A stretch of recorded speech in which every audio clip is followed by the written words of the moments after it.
Okay, I'm going to take about 15 minutes to provide an overview of the Great Western Road Trip that I took from July the 1st through August the 1st this summer of 2022. Um, so, trip overview. I wanted to start by telling you, just give you an overview of what it looked like on the way out. Basically, what I did was I drove from Dallas all the way to Portland. It was 2,850 miles. The idea was to fly fish and camp for 3 weeks in Wyoming, Montana, Idaho, and Oregon. Um, Ended up spending 4 days on a farm in the Willamette Valley. I'll tell you why a little bit later. And 3 days in Portland. So let's zoom in a little bit. Before I do so, actually, let me tell you the first couple of days were spent driving from Dallas, home in Dallas, to Hays, Kansas on the first night, which was August the 1st. Happened to have been a Friday. Spent the night in Hays, Kansas. From there, I drove to Rawlins, Wyoming. And the big highlight of that particular drive for me was when I passed over or crossed over the border from Nebraska, just about where this box is here, crossed over the border from Nebraska, just inside the Wyoming border. There is a little town called Pine Bluff, and Pine Bluff was a famous stopping point, um, not just for the pioneers with their covered wagons, etc., but also for Native Americans before, for millennia before that. And so it's interesting. There's a rest area there in Pine Bluff. I thought it was kind of pretty because you've got basically plains and then suddenly just a mini mountain range almost, a mini rising from the plains there. And so I did a little walk. I noticed a sign there, needed to stretch my legs. It says, walk this way if you want to go see the archaeological dig site. And so I walked a half mile, maybe a third of a mile down a concrete path to an actual ongoing dig that the University of Wyoming is doing there. And so there was uh, uh, many layers of um, basically, strata, for lack of better terms, that they were looking at in terms of human um, relics, etc., that were left behind there. So that was kind of cool. And ended up spending the night in Rawlins, Wyoming on the evening of night two. So that's a quick overview of that drive, which was mostly pretty flat and boring.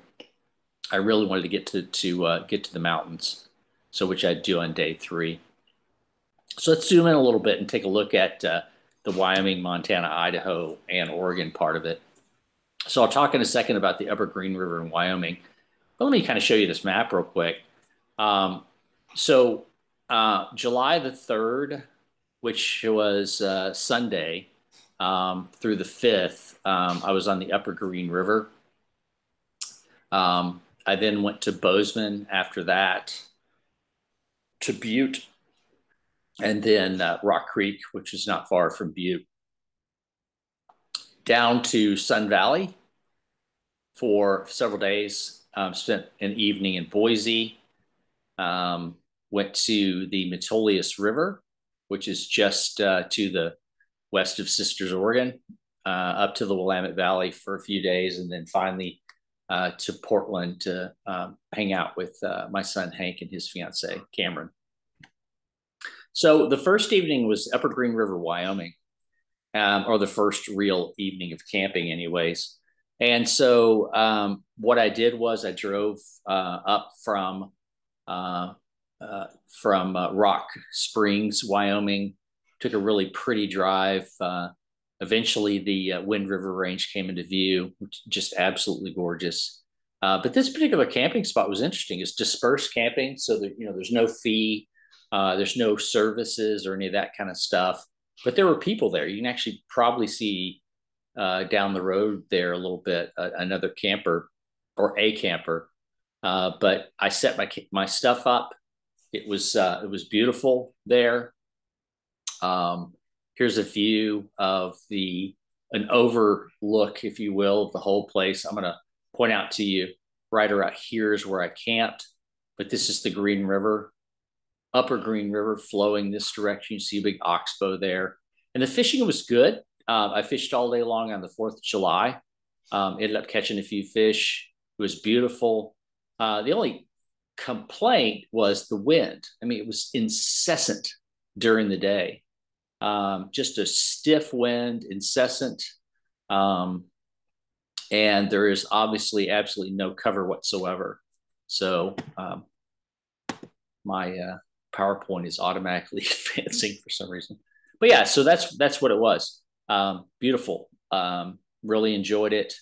And so I actually ended up really did one full day, which is the 4th of July. The next day, I got up and went to Bozeman, Montana, and got a hotel. This was actually an unplanned stop. I'd planned to stay in the Upper Green River a little longer, but just the wind and the sun were a little bit overwhelming for me. So what you see here is Bozeman. I stayed at the Bozeman Inn. Highly recommend it. Never stayed there before. Really nice. Again, called the Bozeman Inn, and really nice looking place and very well kept up. Looks kind of like it was maybe built in the 40s, but in really good condition. You see downtown Bozeman there. Probably the highlight of this time there in Bozeman was waking up early the morning of Wednesday morning, the 6th. What I ended up calling the best day of my life. So I'm going to talk about Wednesday the 6th a lot. So what I want to point out to you here was in Bozeman, I ended up running a trail called the Galligator Trail. And I cannot recommend this trail highly enough if you like to hike or run. It is a gravel path that begins around the public library in Bozeman. So here's downtown Strip, drove through, parked at the library, and then I ran just slightly more than 2.5 miles. So about 1.25 miles, something like that, to down the path, which is again all gravel, to the Montana State University campus, and then north on a street called Black. Just absolutely beautiful because of all the older Victorian homes, all the way back to Main Street, and then walked down Main Street. Had myself went into a coffee shop, got something to drink, ended up going to a fly shop and getting a shirt and back to the car. So this was a really cool run. Highly recommend it. So after that, so continuing with the July the 6th theme, I had to go up to Butte, Montana, because I needed to meet with Glenn Brackett of Sweetgrass Rods to pick up a bamboo fly rod that Christy bought me for our anniversary. And so started the morning with a run. Next thing I did was went to the World Museum of Mining, where you're able to get a tour of the Orphan Girl mine. And it was absolutely fascinating. I loved it. Got the opportunity to go and see the facilities where the miners used to, it's no longer an active mine, but the miners would enter this mine dry and office here. They would get dressed, get their equipment on, and then they would go down into the mine. And you can see here the structure that houses the cage that goes up and down into the mine. We did not actually take that cage. We actually walked in from the backside of this. But if you look in the lower right-hand corner, here's a gentleman from the University of Wyoming who works there now, and he was giving us a tour of the mine. So you see some other folks, folks from Germany on the right-hand side, and then up close to him are some Amish folks who were really, really interesting to talk to. And it was interesting because the German people could actually understand the Pennsylvania Dutch that the Amish people were speaking to each other. So that was interesting. And here's just a kind of a cool picture. You can see where the ore comes in. Okay, next, Glenn Brackett is here. I met with Glenn. He gave me my fly rod. Look on the right-hand side, you can see the inscription that Christy had them put on there. It says, "To my trout Swayze of 30 years, May 23rd, 2022, which was our 30th year anniversary." So an absolute dream come true to get this fly rod, to get my first bamboo fly rod at age 55. And, you know, I've been fishing for so many years, and it's just wonderful. But also being able to meet Glenn Brackett, the guy's famous out there in the fly fishing world. So that was really cool. Rock Creek, Montana. So Rock Creek was about an hour drive, 45 minutes to an hour, something like that, from Butte. Glenn had pointed it out to me on the map where he suggested I go. So from July the 6th, again, this is that same day, Wednesday, July the 6th, the best day ever. I camped out there 3 full days, Thursday the 7th through July the 9th, and got up the morning of July 10th and went elsewhere. So what you see in the upper part, this is Eric Block, friend that I met up there, nice guy. He's a teacher in Durham, at a private school in Durham, North Carolina. On the left-hand side, you see sort of the typical road. So all the roads were nice, well graded, etc. And then the picture on the right-hand side is one of the forks, at the middle fork, I believe, of Rock Creek. But fishing was wonderful. The fish Eric's actually holding there is a rainbow from Georgetown Lake, where he went later. But I felt like I needed to insert a picture of him. He actually went there when I went to Idaho. Sun Valley, Idaho. So ended up taking the drive down from Butte, really from Rock Creek. I didn't go back to Butte, but from Rock Creek, and just an amazing drive from Anaconda up and over into the Big Hole Valley. You follow the Big Hole for quite a while until you get to Wisdom, Montana. You can't see these details on the map, but you get to Wisdom, Montana. From there, you go to the site.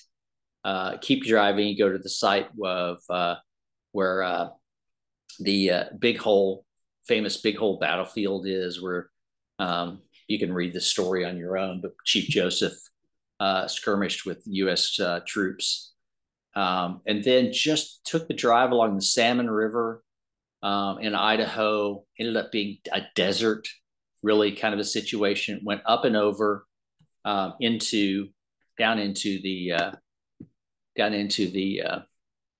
valley of Sun Valley itself. So this is actually the pass. So this would be the Salmon River drainage, which leads up to Stanley, Idaho. I drove through Stanley on the way, up and over this pass, and then ended up here at this Northside campground near Sun Valley. What you're seeing here is same setup we saw before in Wyoming. I've got this Snow Peak tarp and this bamboo table. I'll show you a little later the solar setup that allowed me to use my laptop and do some writing. So, every single day I'd do a little bit of writing. But this was sort of my setup and my view. It's beautiful. Northside campground. Another highlight of this was going to something called Easley Hot Springs, which was sort of a very family-oriented hot springs with a pool and separate, less developed hot springs pools. The Big Wood River is the river that goes through Sun Valley itself. And so it's a picture of it on the left. Ended up only fishing for one afternoon for the entire 3 full days I was there. I don't know why. I just wasn't feeling it. I was really in the mood to hike, and went into town. You see the picture of the coffee cup. That's in Ketchum, which is part of Sun Valley. And then lower right-hand corner is a picture of my solar panel that I used for electricity. So that was fun. I really, really loved Sun Valley. I think that's a really special place. And it's relatively low elevation. So if you go to Colorado and you get, elevation sickness or that kind of stuff, I didn't have any of this shortness of breath or, any of that type of stuff, really anywhere on this particular trip, because I've avoided Colorado and some of the higher elevation mountains altogether. Well, yeah. One other thing I'll point out about Sun Valley. So I mentioned I wanted to go on a hike. Ended up buying a hiking book, and it said, one of the hikes that was in this book was a hike up to the Pioneer Cabin that Mr. Harriman of railroad magnate fame had built, and he would actually have guests come up on horseback, and he'd send staff with them and a chef, etc., to this cabin. But I took the hike up to the cabin, and it was an absolute beating. The guidebook said it was quote a difficult hike. And that it would take anywhere from 3 to 5 hours to do. I actually ended up doing the whole thing in just under 3 hours, primarily because I jogged or ran most of the way back down, which was a little bit of a mistake because I could hardly move for 3 or 4 days after that. But I'm kind of competitive. So when I saw that 3 hours was the shortest amount of time you should expect to take on this thing, then I was determined to beat that 3 hours. But it was absolutely gorgeous. 7.6 miles of hiking, and an amazing 2,500 foot elevation gain on the way up there. I don't know how much hiking you do, but 2,500 feet in elevation within really in the span of about 2 miles is a steep hike. So it was awesome. There's a little victory picture that a woman from California took of me. So next, I was on to Boise, Idaho. Rather than this is a very simplified diagram. Rather than driving the highway down and the interstate down and across to Boise, I actually drove back up to over that pass I showed you before, into Stanley again and back down. And boy, what a mistake it was. It was an absolute beating of a drive, because it seemed as if every half an hour there was a stop for, I go back again, there was a stop for construction. So it took forever until I finally made it to my hotel. Went to the hotel, checked in, actually took a little nap, and then I drove into downtown Boise. And this would actually figure prominently in the trip later on, and I'll tell you why later on. But so that, just an innocent burger and a beer here at this particular restaurant, which was called just a moment, I'm getting ahead of myself. This PowerPoint, for whatever reason, is automatically going forward. The name of which escapes. Oh, the Bitter Creek Ale House. So I went to the Bitter Creek Ale House. It was a packed place. Had a couple beers actually and a burger at there. So keep that in the back of your head, because that'll come back up here in a minute. So Boise, July the 14th. This is a Thursday, right? When I go there. So then on that Friday the 15th, I'm going to drive across. Right. So I'm already halfway through the month, by the way, which is just unbelievable to me. I spent an entire month doing this. But I'm going to drive from Boise all the way across on Friday the 15th to Camp Sherman, Oregon, to the Metolius River. I've been to the Metolius River before. It is an absolutely gorgeous place. The camping conditions were almost close to perfect. There were no bugs. The temperature during the day was something like 80, just super comfortable. Here's another picture of my setup. I was actually working on my a class I'm teaching at the church. So I was actually working on that PowerPoint when I took this picture. But just unbelievably gorgeous. The river's a Spring Creek. If you know Spring Creeks very well, they're PhD level fly fishing. Ended up catching about 3 fish a day, something like that. in the 4 full days that I spent there. So I was there from Saturday the 16th. These are the full days I'm mentioning. Saturday the 16th through Tuesday the 19th. My hammock here. Just unbelievable place to stay. So why did I mention the Boise? Why did I mention the Bitter Creek Ale House in Boise? Well, it turns out 5 days later, I'm in my going back to my camp on Tuesday the 19th. I'm feeling goofy, and suddenly about 2 o'clock, it feels as if somebody's hit me in the head with a sledgehammer. I just have no energy. I actually went to bed at about 3 or 4 o'clock in the afternoon, maybe 5 o'clock, something like that. Definitely way before the sun went down, and woke up at 3 o'clock on the morning of the 20th. Drove into Bend, Oregon, and here I am in the emergency department in Bend, Oregon. This is an oxygen. They're actually checking my oxygen levels, which were fine. It was never a problem with breathing, but yeah, I had COVID. I got the COVID bug, BA5, I think it's called, the most recent one. Just a massive headache. Felt horrible. No energy. It was worse than having the flu. Probably twice as bad as having the flu, which meant I had no energy. But the doctor who sat here in the stool told me, Jim, you're not going back to your camping spot. You need to get a hotel room. You just need to rest up. So what I did was I said, I'm going to call, or I didn't call, actually. I messaged on the Airbnb app. The folks that own the farmhouse I was going to stay at in the Willamette Valley. Now, I wasn't supposed to begin that until Sunday the 24th, but I needed it on the, right then and there on the 21st of Thursday the 21st. So what I did was called them. They ended up saying, get here now. Don't worry about the cost or whatever. Just if, you need to get here now and you need to isolate. So this is their house back here. The house I stayed in this left-hand picture is a back house, or what they call their studio. Absolutely perfect. If you're going to have COVID, this is the best way to have it. It was gorgeous. There were cats, chickens, cows, pigs, absolute silence. The owner was a former professor from University of Oregon, I believe, a former English professor.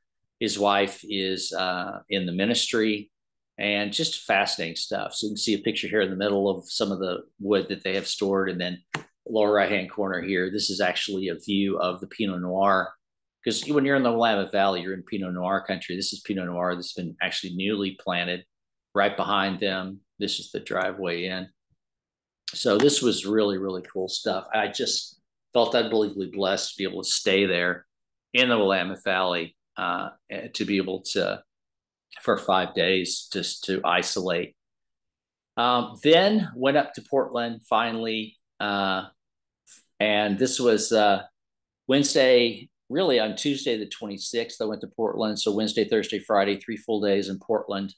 A little neighborhood that Hank and Cameron live in. This Hank and Cameron on the left there is called Sellwood. Sellwood's a really neat little place. We stayed at Hank's house, and you can see on the upper right-hand corner a picture from the porch of Hank's house. Just unbelievably lush. They had a plum tree that we picked. It was just actually broke. It was so heavy with plums. Middle picture here, Cameron, who was ran track at USC, so she's pretty good. Took me on a nice morning trail run in Portland. Gorgeous. I mean, you can't even believe you're in the city.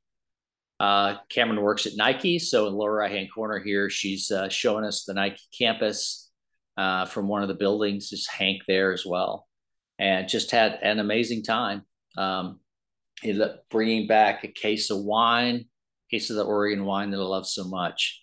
So it was just wonderful. So I left. So I actually worked there remotely for that week. I left the morning of Saturday morning, the 30th. And so here's kind of an overview real quick of what it looked like on the way back home. So it actually says the 31st here, but I actually left on the morning of the 30th, which was Saturday. Left Portland, drove down the Columbia River Valley, just jaw-droppingly gorgeous. There's really nothing on this drive until you get here to Albuquerque, to the east of Albuquerque here. All of this New Mexico and Texas part were not particularly attractive, but everything else was jaw-dropping. So a lot shorter because I'm not going way up into northern Montana or middle Montana. It's a little bit more than 2,000 miles on the way back. I stopped overnight in Green River, Utah. I also stopped in Lubbock on my way back. And the entire trip, all the miles added together, including side trips and that kind of stuff, was 5,400 miles. So more than the distance across the entire United States. Here's a picture of Green River. So left there. This is actually me leaving on Sunday morning, July the 31st, heading out of town. I thought that was a cool sign. And here's sort of a representative picture of the whole trip. This is actually just outside of Moab, Utah. This is true desert, folks. But there was this just wonderful rainstorm that came in, and you can actually see the raindrops if you look kind of closely at the picture. But this just sort of summed it all up. Amazing trip. Loved it. And that's about it. So thanks for watching the show. And I hope you enjoyed it. Thank you.